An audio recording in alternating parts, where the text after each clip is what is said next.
Breaking news this noon, Laken Riley's father has filed a lawsuit against the University System of Georgia. In court documents filed this week, Jason Riley claims the university failed to provide a safe campus and failed to secure the walking paths students use every day.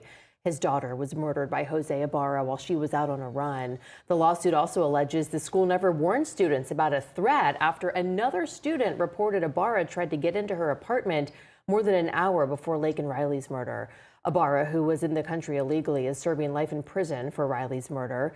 UGA tells us today, out of respect for Laken and her family, we have no comment on the recently filed lawsuit.